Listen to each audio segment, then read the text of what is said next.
The following program is sponsored by The Greek, Ely's Radio Shack dealer at 570 Altman in downtown Ely, and brought to you as a public service by Georgetown Media in Ely, Nevada.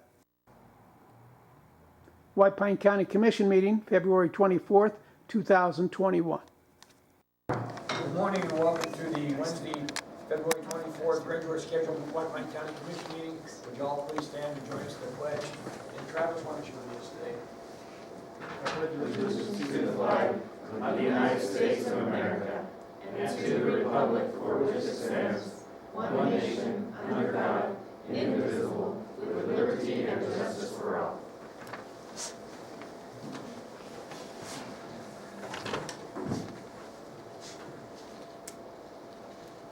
Okay, as is normal for our meetings, we'll take the first moment and for meditation, prayer, whatever you like to do. So for the first moment of the meeting, please go ahead and do that.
Okay, we are going to go into the commission meeting, and the first item on the agenda, as always, is public comment.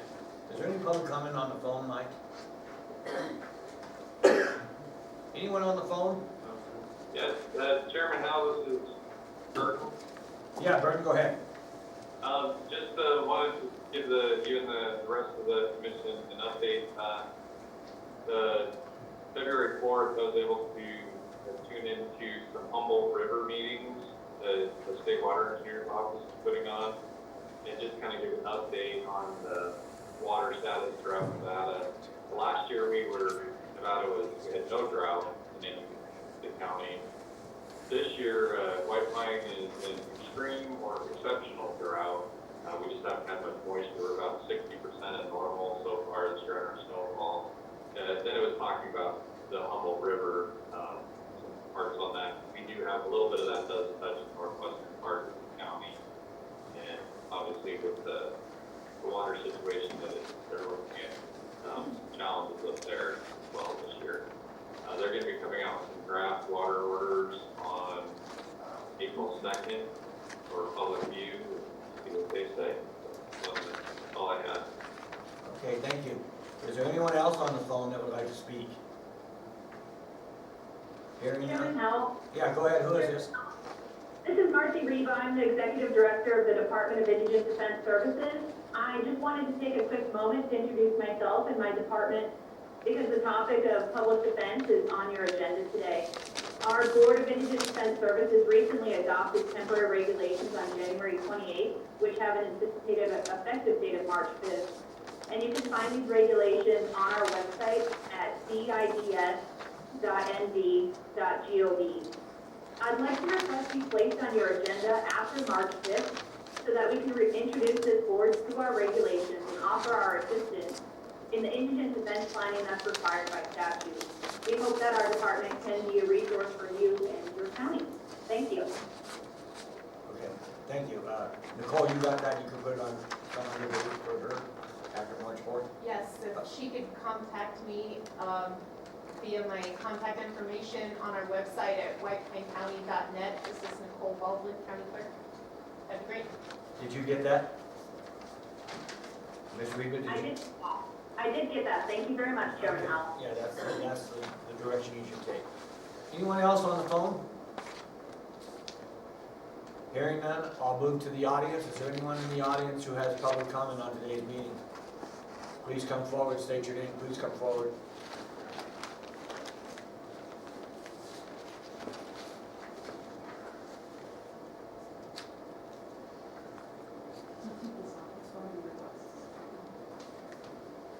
My name is Shania Marks, and I am the cultural representative. Could you speak up a little bit, please? My name is Shania Marks, and I am the cultural representative and environmental protection specialist for the Ely Shoshone Tribe. And I am here today to speak on, or comment on pump storage project. I am here today as a member of the tribe and citizen of Ely. I'm here to speak my concerns on the White Pine storage project. The tribe has many concerns about this following Section 106 consultation. On the agenda today, it says for the best interest of the county, it would be beneficial to approve for Resolution 2021-11, a resolution to lease certain property in the form of water rights without offering it to the public unless for fair market value. And the concern there is we don't understand how this is the best interest for the county or the tribe. There's lots of cultural resources out there. It's a water source, so that would have been a hot spot back in the day. There's also, it's a big hunting ground for people. And taking water, we don't know how that would affect the wildlife out there. I mean, everyone knows that creek is the best place for elk. We also have concerns too with, it says that there'll be permanent jobs. Well, how many? A lot of them can't give you a specific answer. And I don't think that it would be a great thing to pass these laws without these specific answers. Or not laws, but resolutions. And I think it would be very bad to jump into something without knowing that. And then later down the road, you don't want this to happen, but you're already committed. And then there's also, the concern of how much water. Water is a very valuable source in Nevada. And we just fought to save our water from the Nevada Water Authority. And now there's another company. And they say they want 5,300 acre feet of water. And that unit does not sound that bad. But if you were to put that into gallons, it's 1.9 billion gallons. It's bigger than Cave Lake. And I think that we should get more details and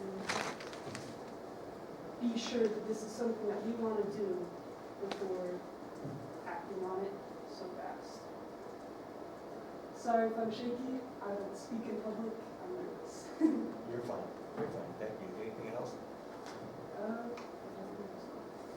Okay, thank you very much for your comment.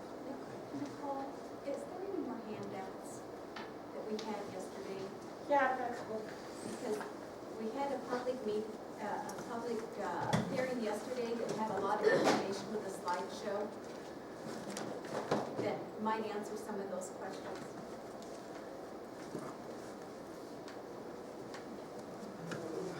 Okay, while that's going on, is there any other public comment in the building? George, come forward.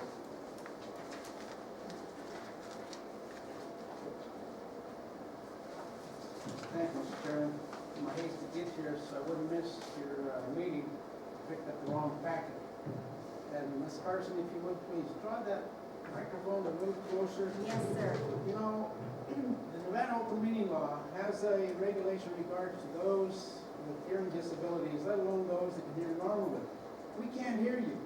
I don't know how much you spend on the sound system, but you better get it working. You have a heater over there with a fan that was the other night at that hearing that was impeding the hearing of an individual who had trouble hearing. That's got to stop. Put electric heat without any noise, for God's sake. You spend $1 million on this building, and you're using portable heaters? Give me a break. Mr. Chairman, on your agenda, items 1E, 1 through 3, I support the project. I still have those questions that need to be answered, which you continue to put me off on, but I want them answered, sir. On your agenda, item C3A, you're looking at options for the building inspector. I want to remind you numerous times I've come before you and I've asked you how many discrepancies or deficiencies do I have to bring before you do something about the building inspector.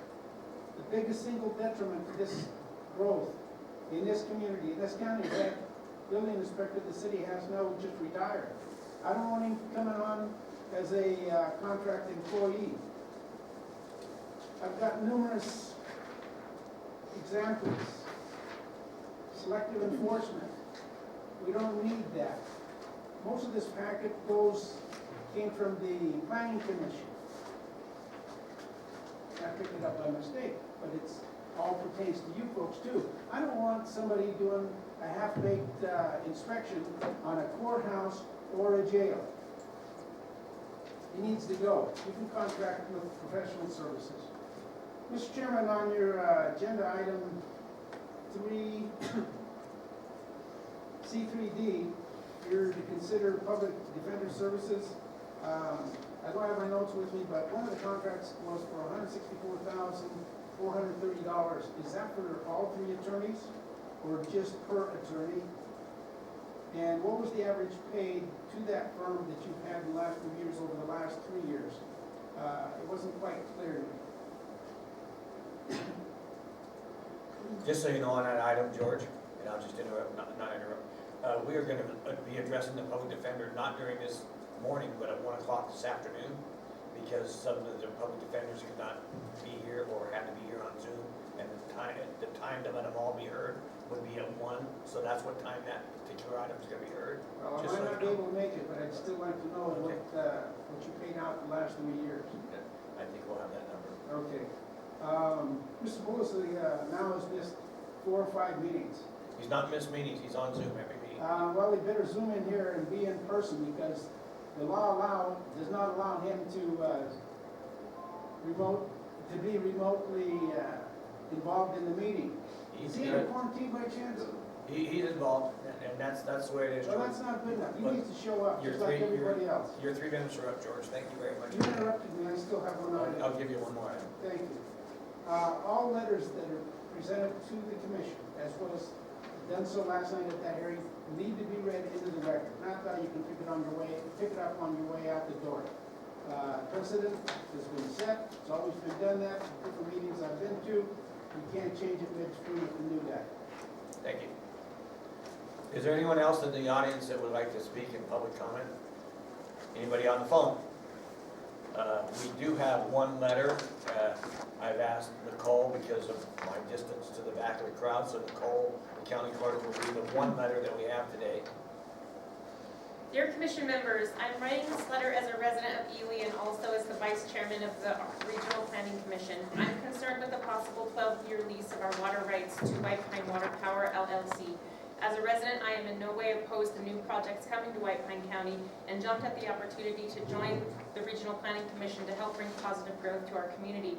My goal as a resident, commission member, and father is to improve the livelihood of this community while preserving things that are important to us and what makes us call this county our home. Water has been an ongoing issue for this state and especially our county for the last 20 years. The possible threat of this valuable natural resource going to southern Nevada has been a long and brutal battle. The little water that we do have in this county must be protected at all costs for the future of our next generation and to ensure that people will always have a home in White Pine County. With growth in our community also comes an increase in demand for our limited resources.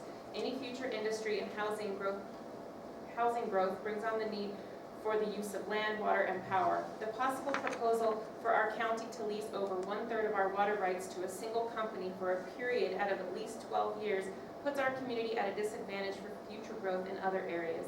The amount of water needed for this project is enormous, and even though the network is considered a closed-loop system, we're still going to lose a large portion of water every day to evaporation and ground seepage. The concept of a closed-loop hydroelectric storage facility is not a new concept and has been proven to be an extremely effective system to provide power to communities that rely on grids that are primarily supplied by green energy that are not always able to keep up with demand. Many of these systems were constructed in the United States in the 70s and are still functioning today with great success. The sites are found in areas that have 3 key factors to make them work: stable land that can be used as storage, proper elevation, and the most important, water. Without these elements, the project will not work. Most of these projects are located in areas that are close to rivers and streams or have a substantial water source to feed the offset of loss through evaporation. The fact that White Pine County only has a limited amount of water to spare is reason enough to not pursue this project as a good fit for this particular area. There are many other concerns with this project on how it will possibly affect our area. The very limited information available on the size, location, and overall development of this project brings up many questions of what impact, both positive and negative, this brings to our area. The general information found on the web and from commission minutes puts the project at 8 miles north of Ely. There's no information on the exact location of the 2 storage areas, the turbine or access roads. There was also no information on the placement of the transmission lines or any other structures that will be needed for this project. The Duck Creek Range will more than likely be the upper storage area and will cause great distress to our access of hunting and ATV grounds that we keep sacred. Other considerations such as environmental impacts, erosion control, possible flood zones, noise, and light pollution have all been taken in when deciding on this location. I would like to see the possibility of other options such as relocation of the site closer to the main transmission lines and possibly making an agreement with KGHM for use of their already established dewatering and reclamation land, or the Copper Flats area that could possibly be a better fit for this community and still make this project viable. I want to see our community flourish, and I welcome new and innovative industries to our area, but I'm also strongly opposed to using our natural resources to sacrifice our future.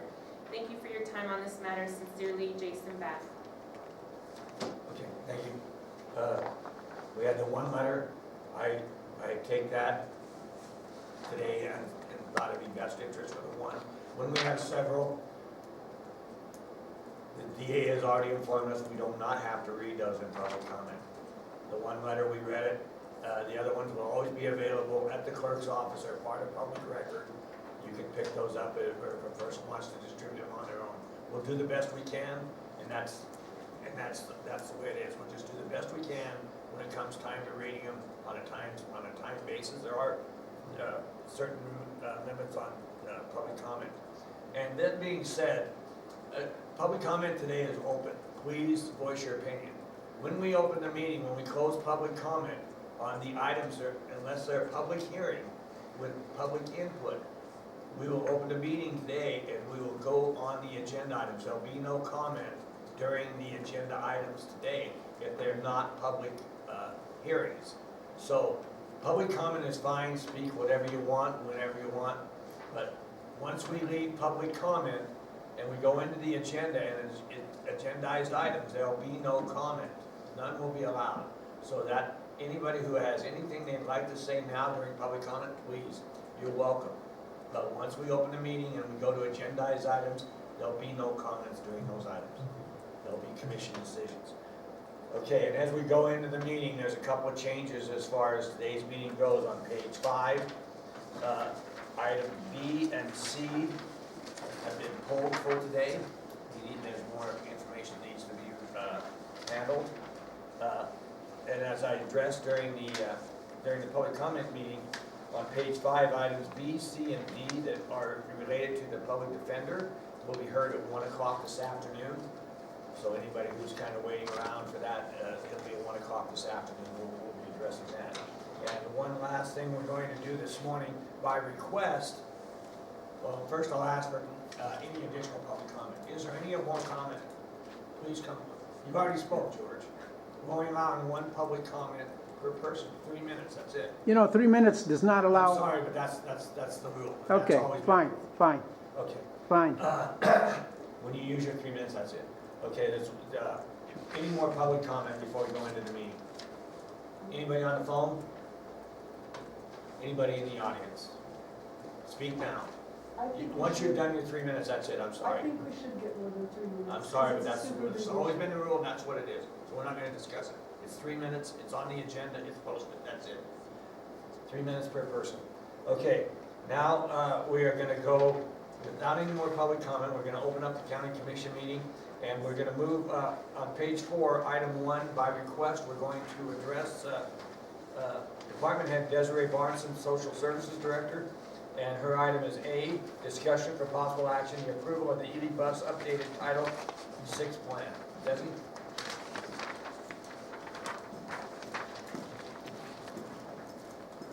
Is it okay if I remove my mask? Yes. So this first one is the Title VI plan or the Civil Rights Plan for the Ely bus. NDOT had a contractor for the state to update, so we're in par with federal guidelines. So that's what this one is.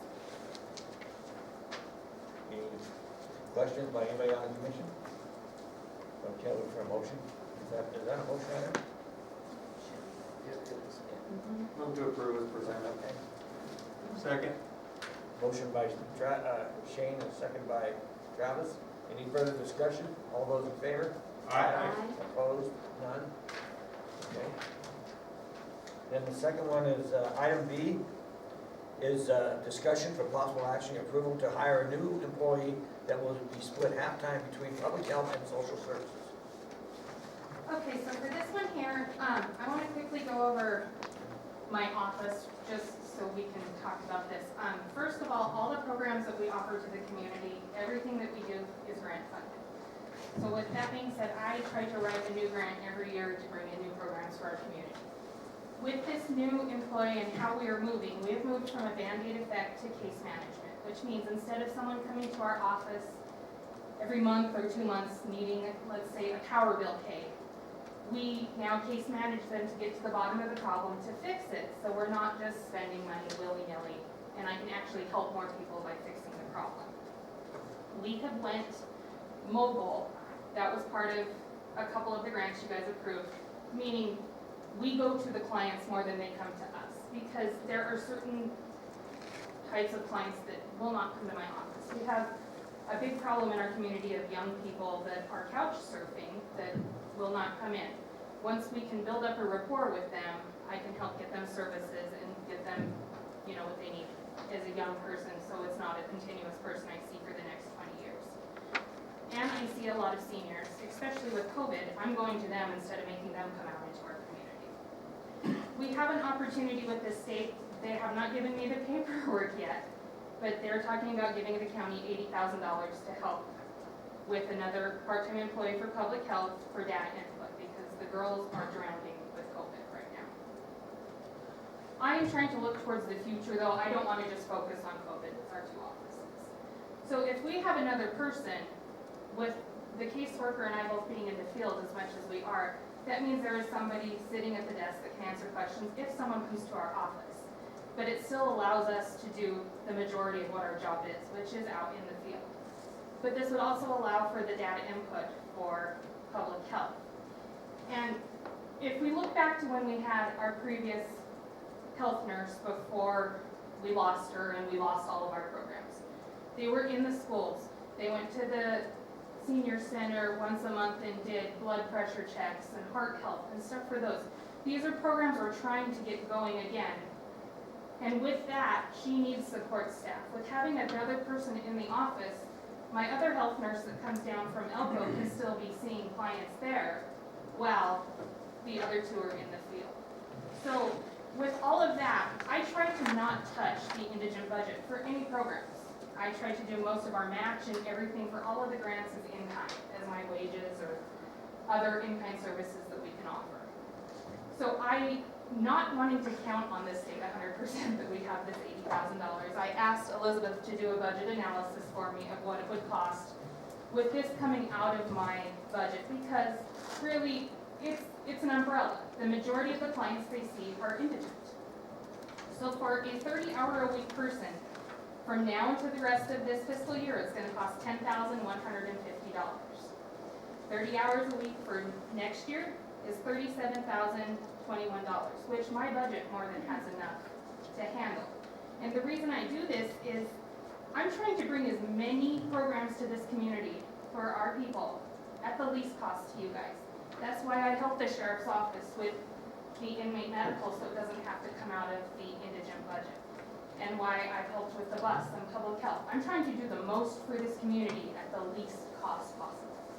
So with that being said, I'm looking to the future, and that's why I'm asking for this from you guys today.